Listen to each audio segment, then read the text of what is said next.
মদিনাবাসীরা, তোমরা যে ব্যক্তির জন্য দীর্ঘ 2 মাস ধরে অপেক্ষা করছো, যে ব্যক্তির জন্য তোমরা রাস্তার দিকে তাকাইয়া রইছো, আর তোমাদের কষ্টের কোনো চিন্তা নাই, তোমাদের দুঃখের কোনো চিন্তা নাই, ওই যে দেখা যাচ্ছে আমার মনে হয় মক্কা থেকে মেহমান মদিনায় চলে আসছে। চিল্লায় সুবহানাল্লাহ।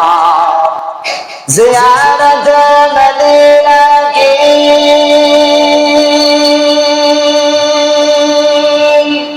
दिल में है तमन्ना,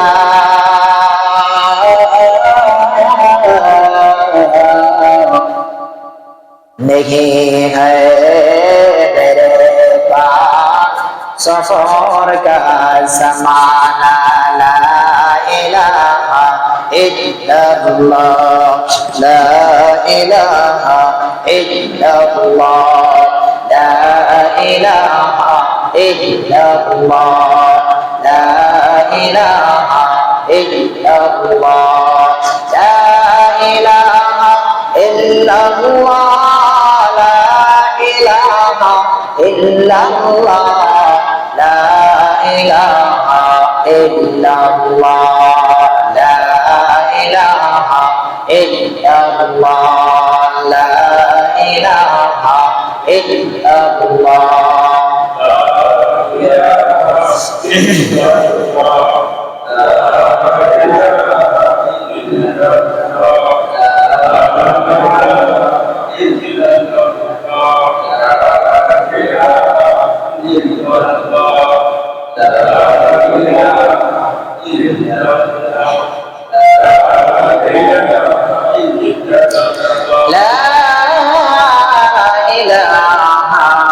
ইল্লাল্লাহু মুহাম্মাদুর রাসূলুল্লাহ সাল্লাল্লাহু আলাইহি ওয়াসাল্লাম। আলহামদুলিল্লাহ, শুকরিয়া আদায় করি মহান আল্লাহ পাক রব্বুল আলামিনের দরবারে, যে সুবহানাহু ওয়া তাআলা আমাদের সকলকে তার ইবাদতের জন্য তার ঘরে আসার ও বসার তৌফিক দান করেছেন। এই জন্য দিল থেকে শুকরিয়া আদায় করি আলহামদুলিল্লাহ। সম্মানিত হাজিরিন, আলোচনা করতেছিলাম বিশ্বনবীর জীবনে। আল্লাহ নবী সাল্লাল্লাহু আলাইহি ওয়াসাল্লাম হিজরত করে যখন সুর পর্বতে এসে সেখানে 3 দিন অবতরণ করেছিলেন, থেকেছিলেন, যখন কাফেরদের এই চেতা মনোভাব, তারা যে হয়রান হয়ে খুঁজতেছিল, এই বিষয়টা যখন একটু ঠান্ডা হলো, মানে খোঁজাখুঁজি চালু রাখছে, কিন্তু রাগের যে একটা গরম ছিল, গরমটা হালকা ঠান্ডা হয়েছে। দেখবেন যখন শুতে রাগ ওঠে, তখন মোটামুটি সামনে কাউকে পাইলে সে মানার করে ফেলে, কিন্তু রাগ ঠিকই থাকে, ওই যে গরমি রাগটা 3 ঘন্টা 4 ঘন্টা বা একদিন চলে গেলে সেটা থাকে না। তো কাফের সম্প্রদায় তো এতদিন পর্যন্ত ষড়যন্ত্র করেছে বিশ্বনবীকে হত্যা করবে, এরপর সেই ষড়যন্ত্রের উপরে পানি ঢেলে দেওয়া হলো, আর তাদের এই আশা আকাঙ্ক্ষা পূরণ হলো না, যার কারণে অগ্নি শিখার মতন রাগ হয়ে গিয়েছিল। এই রাগটা যাতে ঠান্ডা হয়, এই ঠান্ডা করার জন্য আল্লাহ নবী বিশ্বনবী একটা গুহার উপর আশ্রয় গ্রহণ করলেন। আশ্রয় গ্রহণ 3 দিন করলেন, আর এই 3 দিনের ভিতরে কাফেররা সারা বাড়ি তন্ন করে খুঁজছেন, সেটাও বিশ্বনবীকে পাওয়া হয়। আলোচনা করেছিলাম এমনকি ওই গুহার নিকটবর্তীও দাঁড়িয়েছিলেন যে ভিতর থেকে আবু বকর সিদ্দিক রাদিয়াল্লাহু তাআলা আনহু কাফেরদের পা পর্যন্ত দেখে ফেলেছিলেন। আল্লাহ পাক রব্বুল আলামিন বিশ্বনবীকে তাদের থেকে হেফাজত করলেন। তো এই আল্লাহ নবী বিশ্বনবী যে রওনা দিয়েছিলেন ঘর থেকে, আবু বকর সিদ্দিক রাদিয়াল্লাহু তাআলা আনহুকে নিয়ে যে রওনা করেছিলেন, তার আগে একজন পথ প্রদর্শক, যিনি পথ দেখাবেন এমন একজন মানুষ ঠিক করে রেখে দিয়েছিলেন। যেই পথ প্রদর্শক লোকটা ছিলেন কাফের, অর্থাৎ অগ্নি পূজনী, যিনি তখনও ঈমান আনেন নাই, ঈমান ইসলাম গ্রহণ করেন নাই, তিনি ছিলেন অগ্নি পূজনী কাফের। এই কাফের হওয়া সত্ত্বেও তিনি এত বিশ্বাস্য ছিলেন যে এই কঠিন মুহূর্ত, যে মুহূর্তে আল্লাহ নবী বিশ্বনবীকে পেলে তারা হত্যা করবে, এই মুহূর্তেও এই কাফের লোকটাকে বিশ্বাস করে তাকে বিশ্বনবী আগে থাকতে বলে দিয়ে গেছে যে আপনি সুর পর্বতে 3 দিন পরে 4 দিনের দিন অমুক জায়গায় অমুকখানে দাঁড়াবেন। একটা জিনিস চিন্তা করেন, বিশ্বাস জিনিসটা কি? বিশ্বনবী পালন করতেছে কাফেরদের থেকে, আর এই কাফেরদের একজনকে এত পরিমাণ বিশ্বাস করা সম্ভব ছিল যে তাকে ঠিকানা বলে দিয়েছেন, অমুক জায়গা থেকে আমি রওনা করব, আপনি অমুক জায়গায় গিয়ে আমাদের সঙ্গে শরীক হবেন, কারণ আমরা যেহেতু মদিনায় যাব, মদিনার পথ আমাদের চেনা নাই, আপনি আমাদেরকে হেফাজতে এই দুশমনদের থেকে বাঁচাইয়ে আমাকে মদিনায় নিয়ে যাবেন। এই কাফেরের নাম ছিল আব্দুল্লাহ বিন আরিকাত লাইসি। কি বলেন? আব্দুল্লাহ বিন আরিকাত লাইসি একজন কাফের মানুষ, তাকে চোখ বুজে বিশ্বাস করলেন কোন মুহূর্তে, যে মুহূর্তে হত্যা করবে। আর আমাদের দুনিয়ার ভিতরে, আমাদের মুসলমানদের ভিতরে বিশ্বাস কবুলের কথা, ভাই ভাইকে পর্যন্ত বিশ্বাস করতে পারে না, বাবা সন্তানকে বিশ্বাস করতে পারে না, মুসলমান মুসলমানকে বিশ্বাস করতে পারে না, কারণ বিশ্বাস তাদের ভিতরে করা সম্ভব নয়। এই দুনিয়ার ভিতরে মানুষ কিভাবে মানুষের ক্ষতি করবে, কিভাবে মানুষকে দাবানো যায়, কিভাবে মানুষকে বিপদে ফেলানো যায়, এই চিন্তা ভাবনা করে আমাদের মুসলমান নামক কিছু মানুষ, যাদের কাছে কোনো বিশ্বাস জিনিসটা তাদের কাছে থাকে না। কাফেররা আল্লাহ নবীকে বিশ্বাস করতেন যে সে আমাদের খেয়ানত করবে না। আবার আল্লাহ নবী বিশ্বনবী হিজরতে যাওয়ার সময় আব্দুল্লাহ বিন আরিকাত লাইসি অগ্নি পূজারী কাফের হওয়া সত্ত্বেও তাকে বিশ্বাস করলেন, বিশ্বাস করে বলে যে অমুক জায়গায় আমি থাকবো। কত বড় বিশ্বাস বুঝেন আপনি? আর এই কাফেররাও বিশ্বাস ঠিক রাখছে, আর আমরা মুসলমান হয়ে বিশ্বাস করতে পারি না। কেমনে করবেন? ভাই ভাইকে বিশ্বাস করে না, বন্ধু বন্ধুকে বিশ্বাস করে না, মুসলমান মুসলমানকে বিশ্বাস করে না। কি করবে? খালি ক্ষতি করার পিছনে খোঁজে। কাকে কোন সময় ক্ষতি করা যায়? কেউ যদি উপরে ওঠে আর সহ্য হয় না, ও কেন উপরে উঠলো, ওকে কিভাবে নিচে নামানো যায়, ওকে কিভাবে ওইখান থেকে টেনে হেসে নিচে নামানো যায়, ও কেন উপরে যাবে। কিন্তু মুসলমান চিন্তা করে না, আমার একটা মুসলমান ভাই যদি উপরে যায় এটা তো আমাদের জন্য উপকার, আমার একটা মুসলমান ভাই যদি উন্নত হয় তাহলে মুসলমানদের অর্থনৈতিক লাভ হবে, মুসলমানদের জন্য একটু উপকার হবে, মুসলমানদের জন্য সুনাম হবে। আলেম সমাজের কথাও যদি আমি বলি, অধিকাংশ আলেম আছেন যারা কিছু কিছু আলেম যদি কিছু টাকা পয়সা বেশি কামাই করে তাদের নজর পড়ে যায়, উলামা একরাম কেন টাকা কামাই করে, আমরা অল্প কামাই করি তারা কেন বেশি কামাই করবে, এই যে চিন্তা ভাবনা তারা করে, এটা ওই হিংসার বশবর্তী হয়ে পড়ে। কিন্তু এই চিন্তা করে না, এই লোকটা যে কোটি কোটি টাকা কামাই করছে, এই লোকটা কামাই বন্ধ দিলে তো আমি এই টাকাটা পাবো না। আচ্ছা, একজন লোক উপরে উঠছে, আপনি দেখতেছেন সে ভালো টাকা কামাই দিছে, আপনি তার প্রতি যদি হিংসা করেন, তাকে যদি জমায় রাখেন, ওই টাকাটাকে আপনি কামাইতে পারবেন? বলেন পারবেন? তাহলে সে কামাইলে আপনার সমস্যা কোথায়? সে কামাইলে হতে পারে তার মাধ্যমে দুজন উপকৃত হবে, তাহলে কেন এত সমস্যা? কেন আমরা একজন আর উপরে উঠতে দেখতে পারি না? কেন একজন আর ভালো চাইতে পারি না? কেন মানুষের ক্ষতি করার জন্য আমরা খুঁজি কিভাবে তার ক্ষতি করা যায়, কোন জায়গা থেকে কাউকে নিচে নামানো যায়, এই চিন্তা কেন আমরা করি? অথচ আল্লাহ নবী বিশ্বনবীর জামানায় এমন কঠিন মুহূর্তের সময় একজন অগ্নি পূজারী, একজন কাফেরকে পর্যন্ত আল্লাহ নবী বিশ্বনবী তার ঠিকানা বলে দিলেন, আরিকাত লাইসি তুমি শুনে রাখো, আমরা সূর পর্বতে 3 দিন অবস্থান করব, তুমি এই সূর পর্বতের ওখান থেকে আমাদেরকে পথ দেখানোর জন্য সেখানে তুমি যাবা। এই বিশ্বাস স্থাপন করে তাকে পূর্বের সমস্ত কথাগুলো তার কাছে জানাইয়া তারপরে তারা রওনা করলেন। যেখানে ভাইকে মানুষ বিশ্বাস করতে পারে না, তাহলে বোঝেন ওই জামানার বিশ্বাসটা কত ছিল। আল্লাহ নবীকে বিশ্বাস করে না, আমানত রাখে। আল্লাহ নবীকে বিশ্বাস করে না, তার আমানত রাখে। কাফেরকে বিশ্বাস করা যায় না, কিন্তু দিক নির্দেশনা করে তাকে ঠিক ঠিকানা বলে দিয়ে যায়।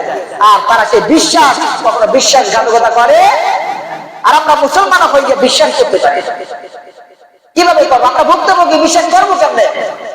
ওয়াদা করলে ওয়াদা ঠিক রাখে না, কখনো মুখ থেকে সত্য কথা বলতে চায় না, কিভাবে মানুষের ক্ষতি করা যায় তার পেছনে সারাদিন যখন লেগে থাকে।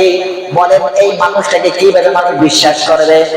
এই জন্য বলা হয় অনেক কথা নিজের মা বাবাকেও মানুষ বলে না, নিজের স্ত্রী যে সারাদিন তার কাছে থাকে তারপরও তার কাছে মানুষ বলতে চায় না।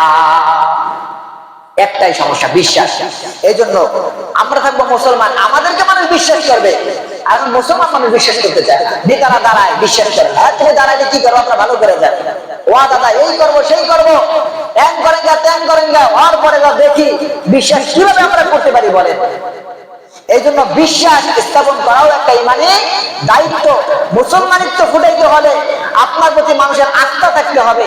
আপনি কেমন মুসলমান, আপনার প্রতি মানুষ বিশ্বাস করতে পারে না, ভরসা করতে পারে না, বিশ্বাস করে কোন একটা কথা বলতে পারে না, আপনি কোন ধরনের মুসলমান আপনি সেটা চিন্তা করেন। শুধু নামাজ পড়ছেন, শুধু জান্নাত, নামাজ তো জান্নাতের মাত্র একটা চাবি। জান্নাতে ঢোকার পরে তো কিছু ভোগ করতে হবে নাকি? জান্নাতে জান্নাত ক্রয় করতে হবে, ঢুকতে হবে। এই জন্য শুধু নামাজ পড়লেন আর সারা বাড়ি আকাম কুকাম করে বেড়ালেন, মানুষের ক্ষতি করে বেড়ালেন, গিবত শিকার করে বেড়ালেন, মিথ্যা কথা বলে বেড়ালেন, বলেন আপনার জান্নাতে যাওয়ার কাছে সোজা? এই জন্য সব ঠিক করতে হবে। মুসলমানদের ভিতরে 2 নম্বরে থাকা যাবে না। এই আব্দুল্লাহ বিন আরিকাত লাইসিকে বলে দিয়েছিল যে আমি ওই গুহায় যাব, 3 দিন পরে 4 দিনের দিন যে সাক্ষাৎ করবে। আরিকাত লাইসি ঠিক দেখেন এদিক থেকে কিন্তু ঘোষণা করে দিয়েছে, 100 উট মনে আছে? 100 উট দেওয়া হবে, যে মুহাম্মদকে জীবিত অথবা মৃত আমার কাছে ধরে নিয়ে আসবে তাকে 100 উট দেওয়া হবে। আরিকাত লাইসিকে খবরটা জানতেন না? কথা বলেন না কেন? জানতেন না? তাহলে তাকে বিশ্বনবী কয় টাকা বাদ দেবেন? পথ প্রদর্শকের হয়তো মনে করেন যে একটা উটের দাবি দিল, 100 উট দেওয়া হবে। তারপর আরিকাত লাইসি তিনি তার বিশ্বাসঘাতকতা করেন নাই, যাকে বিশ্বাসঘাতকতা করলে আমি 100 উট পেয়ে যাবো। আমি তো জানি বিশ্বনবী কোথায় আছে, বিশ্বাসঘাতকতা করে নাই। আর বর্তমান জামানায় টাকা যদি এক জায়গা থেকে আরেক জায়গায় বেশি হয় তাহলে আমাদের খুঁজে পাওয়া যায় না। একজন বলছে কাল আমাদের বাড়ি কাজে যাইয়েন, হ্যাঁ কত দেবো? 500। আচ্ছা ঠিক আছে। তারপর দিন একজন এসে বলছে 700 টাকা যাবা দোষ, কেন? টাকা বেশি পেয়েছে। এই যে তুমি ওয়াদা দেবা আর ধর্মের আরেকখানে চলে গেল, যখন জিজ্ঞেস করা হয় ওরে অজুহাতের শেষ নাই, কিন্তু অজুহাত মূল ওইটা টাকার কাছে বিক্রি হয়ে যাও। এই জন্য ওয়াদাকে টাকার কাছে বিক্রি করা যাবে না। আমাদেরকে মাঝে মাঝে কাফেরদের থেকেও শিক্ষা দিতে হয়। আমরা যে মুসলমান, এখন কাফেরদের জীবন থেকে আমাদের শিক্ষা দিতে হচ্ছে। আরিকাত লাইসি 2টা উট নিয়ে আল্লাহ নবী বিশ্বনবীর কাছে চলে গেলেন।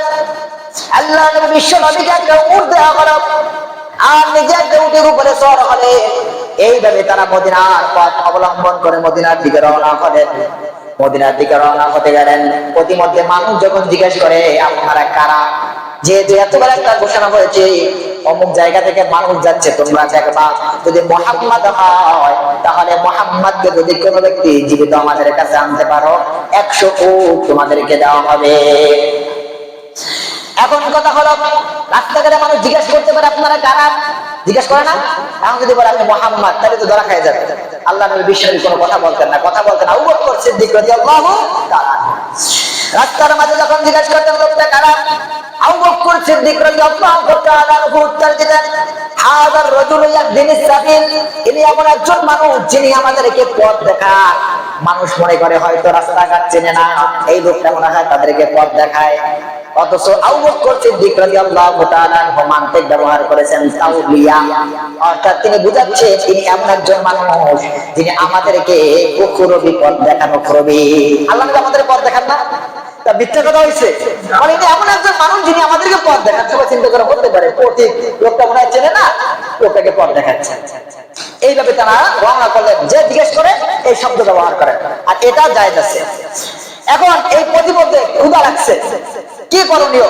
আল্লাহ নবী বিশ্বনবী ক্ষুধা করতে উম্মে মামাদের বাড়ির পাশ থেকে অতিক্রম করতেছে। তো ওই উম্মে মামাদ ওইখানে একজন নারী ছিলেন। এই নারী অতিথি পালন বেশি করে, অতিথিকে বেশি করে খাওয়ান, তাদেরকে সেবা যত্ন করেন। রাস্তা থেকে কেউ গেলে তাদেরকে ডাইকে খাওয়ান, এক কথায় অতিথি আপ্যায়ন ভালো করতেন। আল্লাহ নবী বিশ্বনবী যখন ওখান থেকে যাচ্ছে তো দেখতেছেন উম্মে মামাদের বাড়ির ভিতরে একটা বকরি রয়েছে। এখন উম্মে মামাকে জিজ্ঞেস করছেন যে আপনার বাড়ি থেকে কোনো দুধের ব্যবস্থা হবে, খাবারের ব্যবস্থা হবে? বলে না, আমার বাড়িতে তো কোনো খাবারের ব্যবস্থা হয় না বা নাই। বলে কোনো বকরি আছে? বলে না। বলে দেখা যাচ্ছে আপনার বাড়িতে একটা বকরি আছে, ওইটা সমস্যা কি? বলে আমার বকরি আছে অনেক, সব বকরিগুলো চড়াইতে নিয়ে চলে গেছে, মাঠে নিয়ে গেছে, বাড়িতে নাই। তবে একটা বকরি আছে, এই বকরিটা এত দুর্বল, দুধ হওয়া তো দূরের কথা, হাঁটতে পারে না বিধায় এটাকে রাইখা তার বাকি ছাগল নিয়ে চলে গেছে। সুতরাং এই বকরি থেকে দুধ বের করা একেবারে অসম্ভব। আল্লাহ নবী বিশ্বনবী রাহমাতুল আলামিন উম্মে মামাদকে বললেন আপনি কি আমার কাছে ছাগলটা নিয়ে আসবেন, দেখি আমি কোনো ক্রমে ভাবে কোন বিলাই ছাগল থেকে দুধ বের করতে পারি কিনা? যদি আমি ছাগল থেকে দুধ বের করতে পারি আপনার কোনো সমস্যা আছে নাকি? উম্মে মাবাদ বললেন, এটা তো অত্যন্ত ভালো ব্যাপার। আপনি যদি আমার দুর্বল ছাগল থেকে দুধ বের করেন, আপনি যদি আহার করতে পারেন, তাহলে আমার চেয়ে খুশি আর কেউ হবে না। কারণ আপনি আমার কাছে খাবার চাইছেন, আমি খাবার দিতে পারবো না, এটা আমার কাছে অনেক কষ্টদায়ক ব্যাপার হবে। কারণ আমি কখনো আমার দরজা থেকে কাউকে না খাইয়ে ছাড়ি না। নেন ছাগল নিয়ে আপনি কি করবেন করেন। আল্লাহ নবী বিশ্বনবী রাহমাতুল্লাহ আলাইহি ছাগলটা যখন কাছে নিয়ে আসলাম, আল্লাহ নবী বিশ্বনবী রাহমাতুল্লাহ আলাইহি বললেন, বড় একটা পেয়ালা নিয়ে আসেন। বড় একটা পেয়ালা নিয়ে আসা হলো।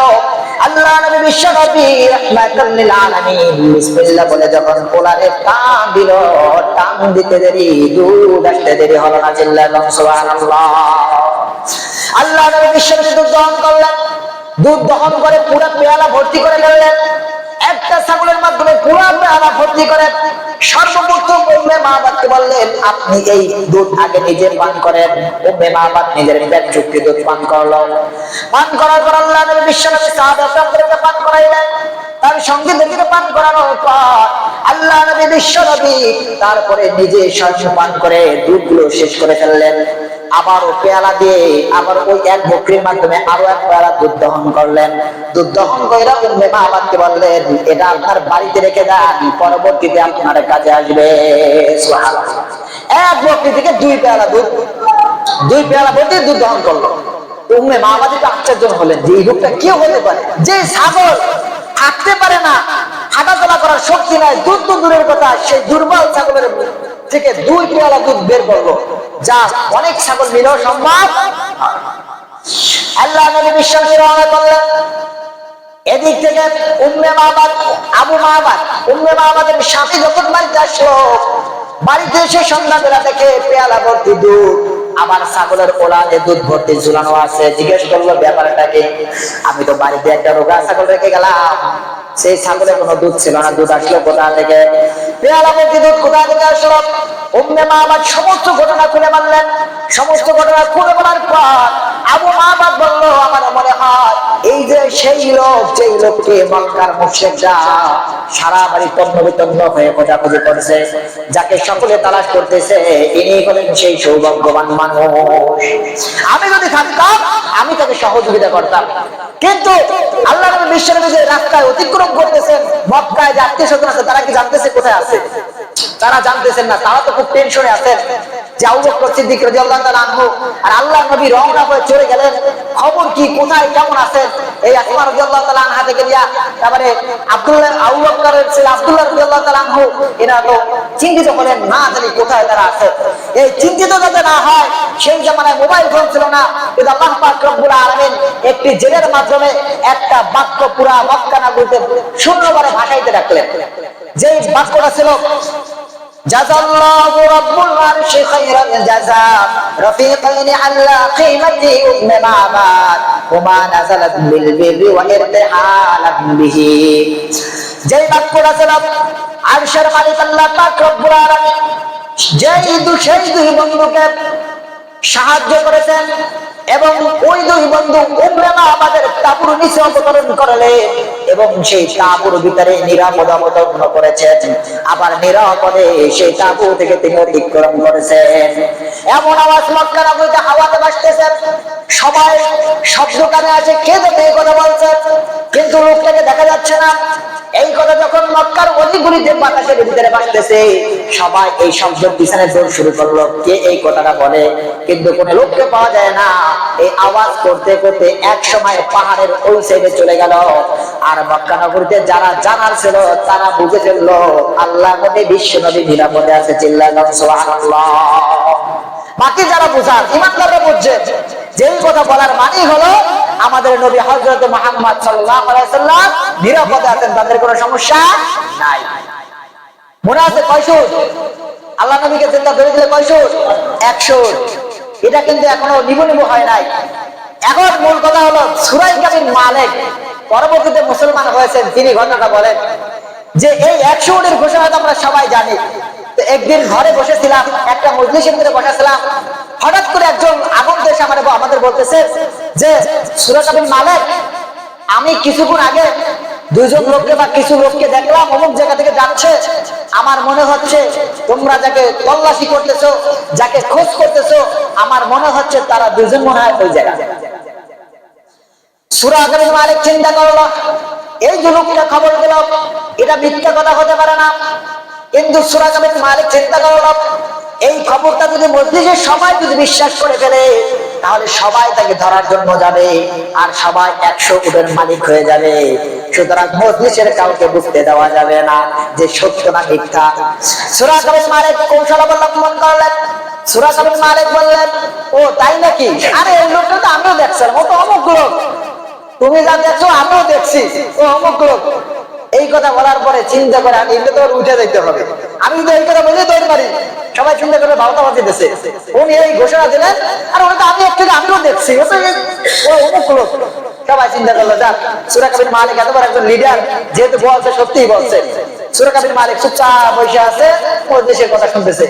এই মজলিসের কথার ফাঁকে চুপচুপে সেরেতে বেরিয়ে চলে গেছে, কারণ ওনার মাথায় 100 টাকা নিতে হবে। আর উনি বুঝতে পারছেন যে ইনি সত্যি বিশ্বনবীর কথা বলেছেন। সূরা ইবনে মালিক চুপি সারে মজলিস থেকে বের হয়ে গেলেন। মজলিস থেকে বের হয়ে বাড়িতে চলে গেলেন।